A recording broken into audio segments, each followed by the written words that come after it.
अंदर जो राजे हैं, राजे रजवाड़े हैं, देसी राजे रजवाड़े, उनको फ्री छोड़ दिया जाए। वे चाहे तो भारत सरकार में रह सकते हैं, चाहे तो अपना स्वतंत्र राज्य स्थापित कर सकते हैं। ये चाहते थे, हमारे कुछ नेता चाहते थे कि जल्दी हमारी गद्दी मिल जाए, कुछ नेता चाहते थे कि भारत और पाकिस्तान दो भागों में बंट जाए। ये सभी चल रहा था, लेकिन कम्युनिस्ट और देश के क्रांतिकारी, आप याद कीजिए, इतिहास में पढ़िएगा, कराची से नाविकों ने विद्रोह किया और विद्रोह करके बंबई में जब पहुंचे तो बंबई में पहुंचे, एक तरफ का मुस्लिम लीग का झंडा था, जिन्ना साहब का, एक तरफ, दूसरी तरफ कांग्रेस का झंडा था और तीसरी तरफ ये लाल झंडा भी था। और जब बंबई में ये पहुंचा, नाविकों ने विद्रोह कर दिया था। विद्रोह करके ये चाहते थे कि हम सत्ता पर कब्जा करें। सरदार पटेल जी गए, जिन्ना साहब भी गए, और जिन्ना साहब और पटेल ने कहा कि ये तुम क्या कर रहे हो, तुरंत हमको आजादी मिल जाएगी, ये छोड़ दो। वे गुस्से में आ गए नाविकों ने और मुस्लिम लीग का झंडा फेंक दिया, कांग्रेस का झंडा फेंक दिया और इस लाल झंडे को लेकर आगे बढ़ा। ये इतिहास है, ये आंदोलन वापस लेने का। आप साथियों याद कीजिए, इससे हमको सबक लेने की जरूरत है। हमारी ये महिलाएं बैठी हुई हैं, कुछ सुनीति सिंह, जिस किशोरी प्रसन्न सिंह की चर्चा किए हैं, सुनीति सिंह किशोरी प्रसन्न सिंह की पत्नी थी।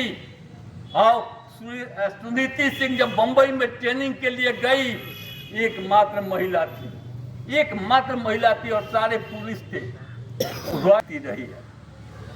आपको विचार करना पड़ेगा कि आप सोचिए कि हमारी आजादी की लड़ाई में हमारी क्या कुर्बानी रही है। जब देश आजाद हो गया, देश आजादी के बाद चार मंत्र नहीं चाहते थे कि हम भारत के अंदर शामिल हों। जूनागढ़ का नवाब, हैदराबाद के निजाम, मैसूर के राजा और जम्मू कश्मीर में शेख ये महाराजा हरि सिंह, महाराजा हरि सिंह के पिताजी गुलाब सिंह जम्मू कश्मीर को खरीदे थे। और ये लोग कहते हैं कि आज भारतीय जनता पार्टी के नेता कुछ नारा लगाते हैं कि श्यामा प्रसाद मुखर्जी जम्मू कश्मीर के लिए लड़ाई लड़े और वहां शहीद हो गए। सच्चाई ये नहीं है।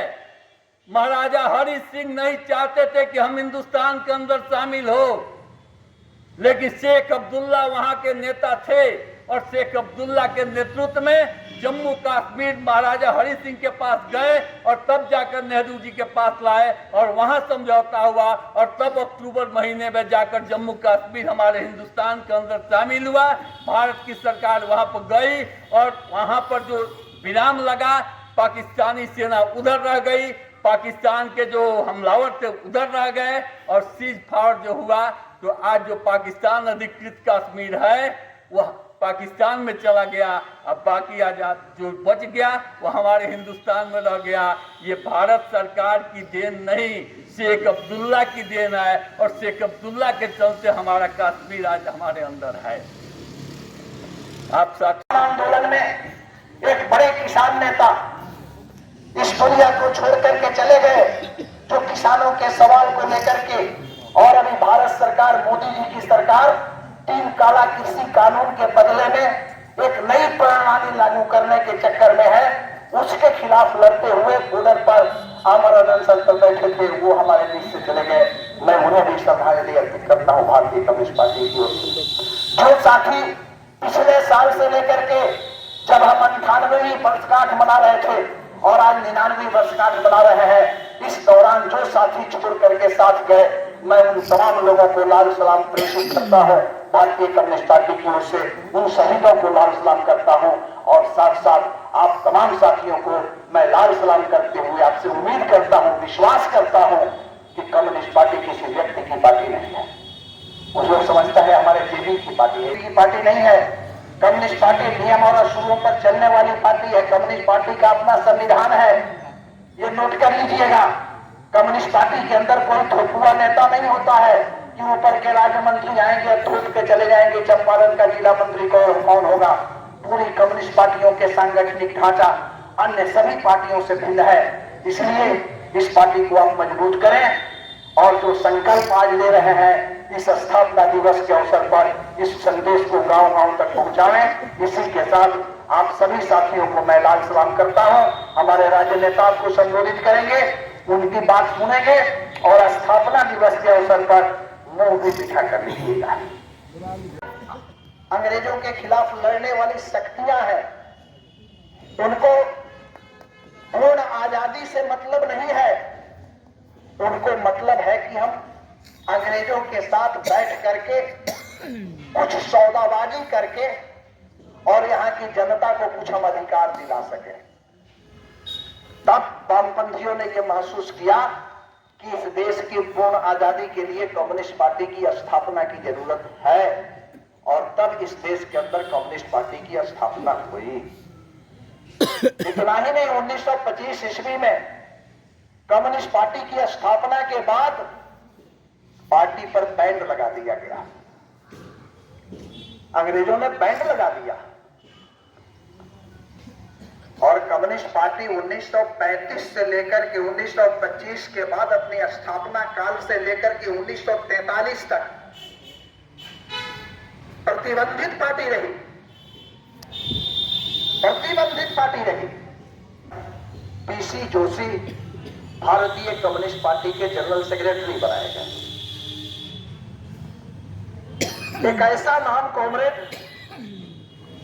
पीसी जोशी, यदि भारतीय कम्युनिस्ट पार्टी के इन 100 वर्षों के इतिहास के पन्नों को उल्टा जाए तो पीसी जोशी का जो योगदान रहा, जो उनकी कुर्बानी रही, पार्टी को चलाने का उनका जो तरीका रहा, विभिन्न राज्यों के अंदर जो पार्टी के शाखाओं के गठन का जो उनका काम रहा, उसको नहीं बुलाया जा सकता है। और आपने सुना कि 1939 ईस्वी में जब बिहार में भारतीय कम्युनिस्ट पार्टी की स्थापना हुई, उस समय general secretary comrade PC Joshi हुआ करते थे। आपको आश्चर्य होगा कॉमरेड, पीसी जोशी के जीवनी को आप पढ़िएगा तो आपको आश्चर्य होगा कॉमरेड। हमको मझवलिया से बेतिया आना है, उसमें कई पार्टियां उभर करके चली आई।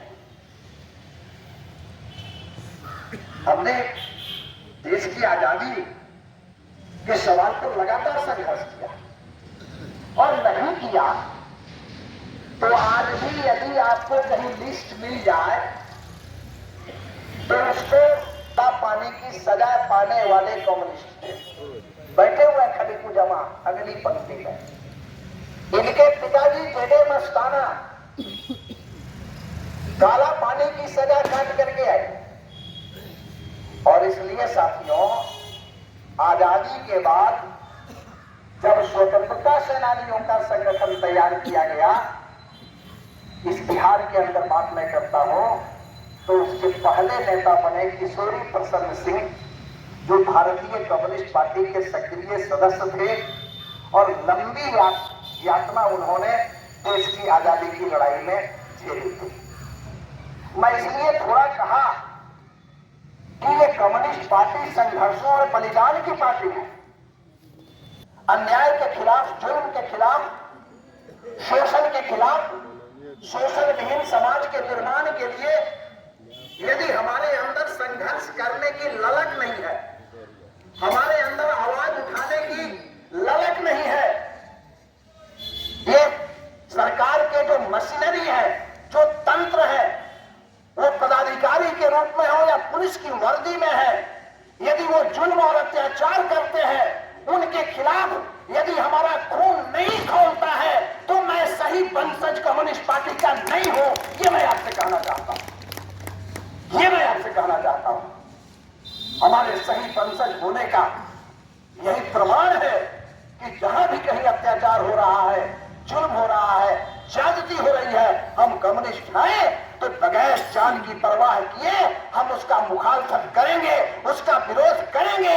यही हमारी पहचान है, यही हमारा इतिहास है, यही हमारी जाति है, यही हमारा धर्म है और यही हमारे पार्टी का वसूल है। इस पर चलने के लिए तैयार। मैं आपको बताना चाहता हूं कि आज के जो पूरे हिंदुस्तान में जो फिरंगी की सरकार हमारे पुरखों ने जिसने भगाया आज है, और वो चाहते हैं कि हमारे गरीब हैं और अपने उस मजदूरी से अपने बाल बच्चे को पालते हैं, अपने पेट को भरते हैं, वो भी इन लोगों को देखा नहीं जाता है और वो दिनक जैसे लगकर चाटने का काम करते हैं। वो आपने देखा होगा अभी कुछ दिन पहले 23 तारीख को हमारे बेतिया पश्चिमी चंपारण में जो बिहार के मुखिया है, जिनको कहा जाता है मुख्यमंत्री नीतीश कुमार जी, आपने देखा होगा जब वो नीतीश कुमार जी आए थे बेतिया पश्चिमी चंपारण के चप्पा चप्पा की दुकान का, जो एक मुर्गा बेचने वाला, एक राशन बेचने वाले की दुकान प्रशासन ने जबरदस्ती लाठी को मारकर उनकी दुकान की शटर को गिरा दिया। मैं आदरणीय मुख्यमंत्री से पूछना चाहता हूं, मैं आप बताएं, सरकार तो नौकरी नहीं देती है, लेकिन अपनी माँ बहन बेटी के जेवर रखकर अगर 10 रुपया जमा कर अगर दुकान को खोलते हैं तो उनकी दुकान पे भी आप लोग शेरमारी करते हैं, लोग दुकान बंद करवा देते हैं। लोग जनता की जो एम्बुलेंस जाती है, एम्बुलेंस को भी रुकवा कर दूसरे रूट से कर देते हैं लोग। आपको मैं बताना चाहता हूं, मैं 23 तारीख को जो मुख्यमंत्री बेतिया पश्चिमी चंपारण में आए थे, उस दिन 4 आदमी का मृत्यु हुआ था। वो 4 आदमी मृत्यु क्यों हुआ था? जो डॉक्टर के पास जाने के लिए वो अपना रास्ता तय किए थे, वहां से भी उन्होंने गाड़ी को नहीं जाने दिया, जो सवारी के अंदर उन्होंने मर गया। मैं पूछता हूं नीतीश कुमार जी, इसका जवाब कौन देगा आपको?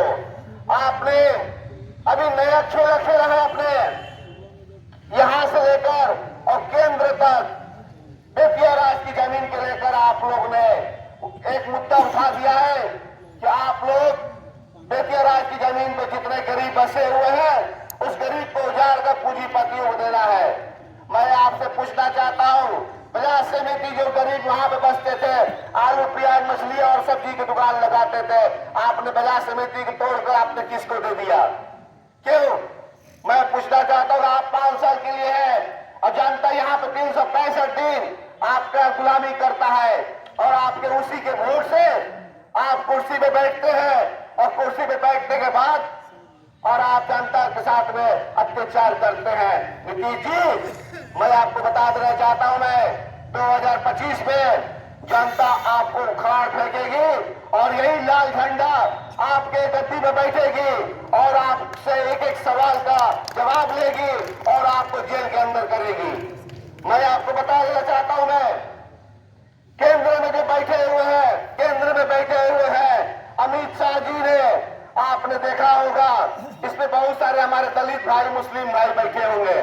आपने देखा होगा नरेंद्र मोदी जी ने आपको, आपके सामने अमित शाह ने कितने भद्र भाषा का यूज किया था कि अम्बेडकर अम्बेडकर अम्बेडकर कहोगे तो आपको 7 पुस्तक मतलब के अवल तक स्वर्ग नहीं मिलेगा।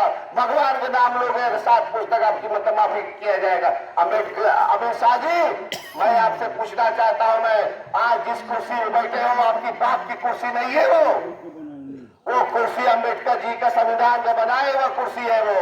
अगर आज आप कुर्सी से उतर जाएंगे तो आपकी औकात नहीं होगी अम्बेडकर जी की उल्टी सीधी बात करने का, और इसकी जवाब आपको मिलेगी।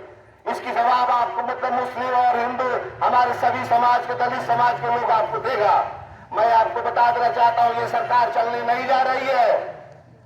आप कान खोल कर सुन लो, ये सरकार चलने नहीं, न केंद्र की सरकार चलने वाली है और न राज्य की सरकार चलने वाली है। आपको तोड़ जवाब आपको दी जाएगी।